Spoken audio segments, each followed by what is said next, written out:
বুয়া বলা যাবে না আজকে, রাখো অন্য কিছু বলি। আরে বক্তৃতা দিতে দাও, বুয়া পরে বলবো। আজকে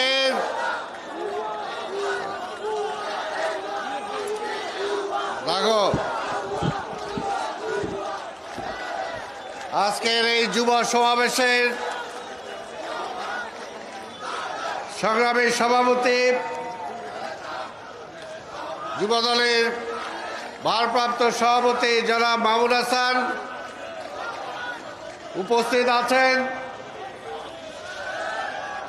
বা থাকবেন। আজকে প্রধান অতিথি বিএনপির মহাসচিব মির্জা ফখরুল ইসলাম আলমগীর উপস্থিত হয়েছেন। বিএনপি স্থায়ী কমিটির অন্যতম সদস্য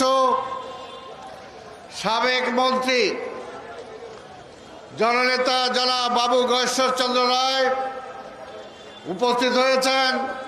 বিএনপির ভাইস চেয়ারম্যান সাবেক মন্ত্রী জনাব বরকতুল্লাহ ভুলু, বিএনপির যুগ্ম মহাসচিব জনাব মুয়াজ্জেম হোসেন আলাল, প্রচার সম্পাদক শহীদুদ্দিন চৌধুরী এনি, যুবদলের সাধারণ সম্পাদক মুন্না, ঢাকা মহানগর দক্ষিণ বিএনপির সদস্য সচিব রফিকুল আলম মজনু সহ ছাত্রদল, যুবদল, স্বেচ্ছাসেবক দলের, কৃষক দলের সভাপতি, সাধারণ সম্পাদক বৃন্দ, সমবেত ভাই ও বোনেরা, আসসালামু আলাইকুম। বক্তব্য মহাসচিব দেবেন, সিনিয়র নেতারা দেবেন, আর আমি যেটা বলতাম ওইটা এনি বলে ফেলাইছে। আজকে আমি বলতে চাই, ওবায়দুল কাদের গতকালকে আমাদের মহানগর দক্ষিণের সমাবেশ আর মিছিল দেখা বলে যে বিএনপি আবার ষড়যন্ত্র শুরু করছে। ষড়যন্ত্র বিএনপি করে না। বিএনপি যা বলে সামনাসামনি বলে। আমরা বলেছি শেখ হাসিনা অবৈধ প্রধানমন্ত্রী, জবরদখলকারী প্রধানমন্ত্রী, তাই আমরা তার পতন চাই। সোজা কথা। আপনারা বলি, এখনো বলতেছি, মানে মানে আপনি পদত্যাগ করেন, তত্ত্বাবধায়ক সরকারের অধীনে নির্বাচন দেন, তাহলে আর কেউ কোথাও ষড়যন্ত্র করার সুযোগ পাবে না। আর যদি আপনি না ছাড়েন, আপনি ষড়যন্ত্র করে যদি ক্ষমতার আয়ু বাড়াইতে চান, এর বাইরে যদি অন্য কেউ ষড়যন্ত্র করে, সেটা আমাদের বলার কিছু নাই। তবে বিএনপি ষড়যন্ত্র করে না। আমরা পরিষ্কার বলতে চাই, কালকেই ক্ষমতা ছাড়েন, 1 মাসের মধ্যে তত্ত্বাবধায়ক সরকারের অধীনে নির্বাচন দেন, তারপরে দেখেন জনগণ আপনাকে চায় কি চায় না।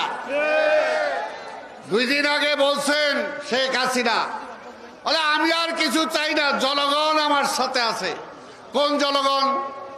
ওই যে ব্যাংক লুট করছে ওই জনগণ। কোন জনগণ? ওই যে শেয়ার মার্কেট লুট করছে ওই জনগণ। কোন জনগণ? আজকে যে বাজারে সিন্ডিকেট করে টাকা কামাইতেছে সেই জনগণ।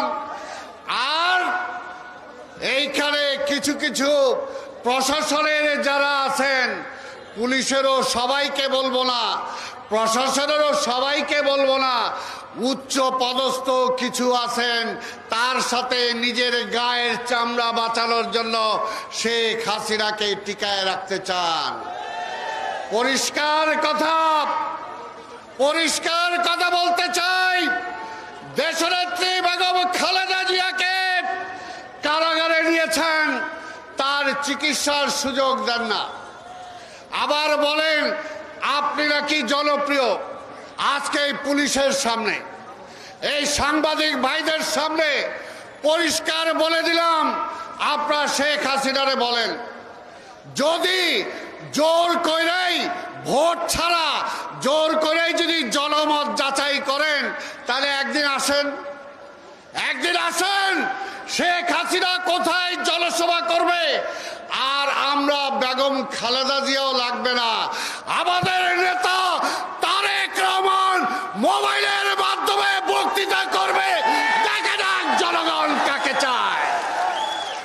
বাংলাদেশে এখন আর এমন কোনো বড় মাঠ নাই যে তারেক রহমান বক্তৃতা করবে আর ওই মাঠ খালি থাকবে।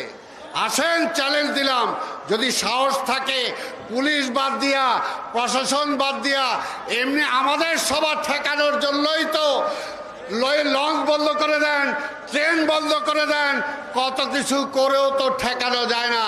তাই ভাইয়ের আমার, আমি আর বক্তব্য দীর্ঘায়িত করব না, প্রধান অতিথি চলে আসছেন। আমি শুধু এটাই বলবো, আজকের এই যুবদলের সভাপতি সুলতান সালাউদ্দিন টুকুকে আজকে জেলখানায় আবদ্ধ করে রাখা হয়েছে। কি কারণে? কারণ যুবদলকে ভয় পায়। মুন্নাকে 1 বছরেরও বেশি জেলখানায় আটকে রেখেছিল, তারা ভয় পায়। আজকে যুবদলের অনেক নেতা আছে যাদেরকে ভয় পায়, এই কারণে আটকে রেখেছে। আজকে নীরবকে আটকে রেখেছে, আজকে মহানগর দক্ষিণের এনাম নয়ন আজকে তাদেরকে ভয় পায়, আজকে উত্তরে আছে জুয়েল এবং মিরাজ, তাদেরকে ভয় পায়। এর আগে ছিল শাহিন আর মিল্টন, আজকে তাদেরকে ভয় পায় বলেই আজকে যুবদলের উপরে আক্রমণ বেশি করে। যত আক্রমণ হবে তত প্রতিরোধ গড়ে তোলার জন্য যুবদলকে তৈরি হওয়ার আহ্বান জানিয়ে আমি আমার বক্তব্য শেষ করছি। খোদা হাফেজ। বাংলাদেশ জিন্দাবাদ, বিএনপি জিন্দাবাদ, জাতীয়তাবাদী যুবদল জিন্দাবাদ জিন্দাবাদ। সংগ্রামী নেতৃত্ব।